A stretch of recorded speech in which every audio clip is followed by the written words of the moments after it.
From Studio 3 at Buzz TV, it's The Horse's Mouth with Tom McManus.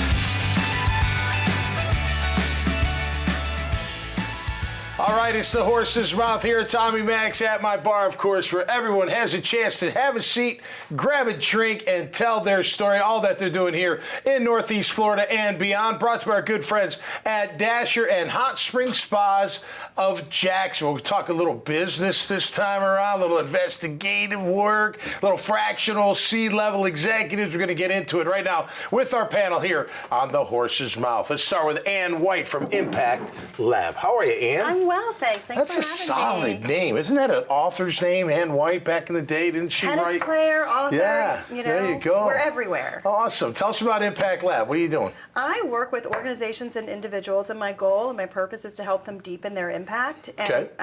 I offer fractional COO and Chief People Officer services for companies that aren't big enough yet to have a full-time COO or CPO or don't have the money yet for that full-time but need the expertise at the executive level. Yeah. And I also offer executive and group coaching.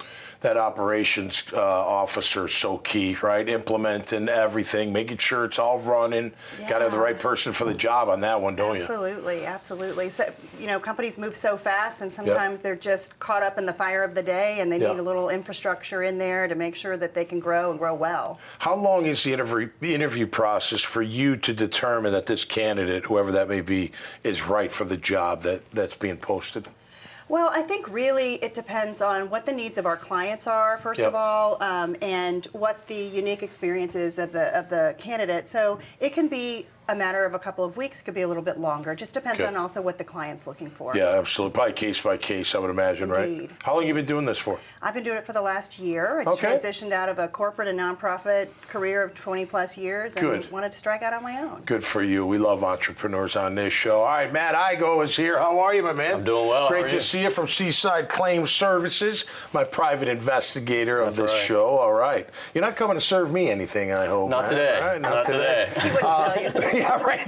Just tell me after we're done, right? Yeah. Oh, by the way, former Marine, thank you for your service, right out of Orange Park High School. You're third generation Jacksonville native, huh? Yes, sir. Wow. Went right into the Marines. You said off air you always wanted to be a Marine. Yeah, I did. How come? What drew you to it? It was the hardest. It was they were the few, the proud, and I've just always wanted that title, United States Marine. So. Tell us about Seaside. What you doing with Seaside and what it's all about? So Seaside Claims Services is an investigations company. We specialize in bodily injury claims and work comp claims, liability claims and work comp claims. And we investigate the individuals who have brought forward a claim. And we just follow them around, do surveillance on them. We do background investigations. We do social media investigations. So you work for the insurance company? I didn't mean to cut you off. For the insurance side? Mainly for the insurance carriers and for insurance defense attorneys. Big time with the insurance defense attorney. They just, they have to have a pulse on what's going on with their cases. Guy says he threw his back out at the job. He's playing pickup basketball at the park, and you're sitting going click, click, click, click, click, right? Were you following us yesterday? I'm sure that might. What's the craziest thing you've ever had to maybe surveil, if that's even a word? Well, I've been sent to the Bahamas for several weeks. That was a fun case. And another case, guy couldn't drive a tractor trailer truck anymore. And I caught him playing pickup racquetball. No kidding. Multiple times. Really? And just devastated the case, but I ultimately saved a business owner quite a bit of money. Good. What you did in the military, did it carry to what you're doing today? It did. So originally I was a grunt, 0311, basic rifleman in the infantry, and then I also got a secondary billet while I was there as a security force, anti-terrorism, in an anti-terrorism battalion.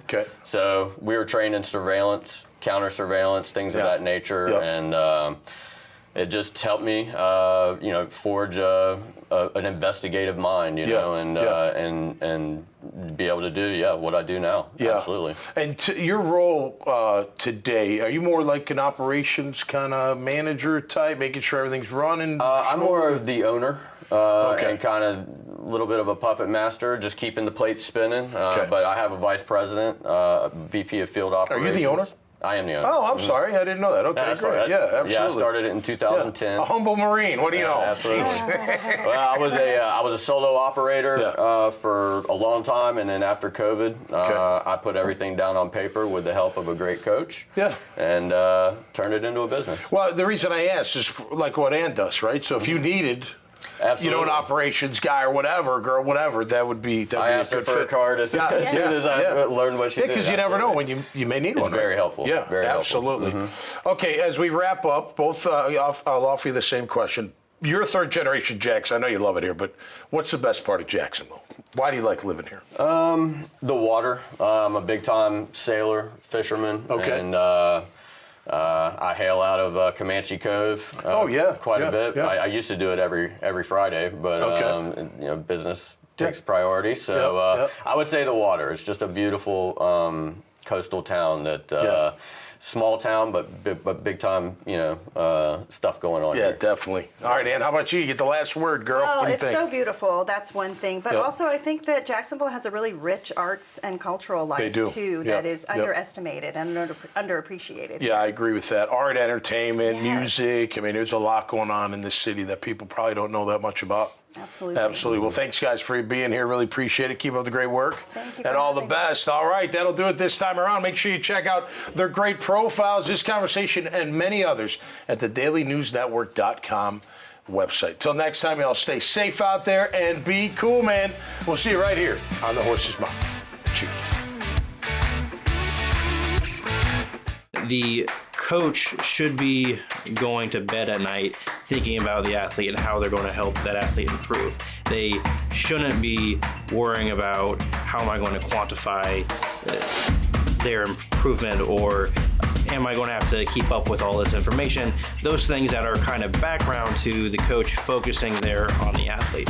And so what Dasher does is it takes all those side things away, allowing the coach to focus then on the athlete.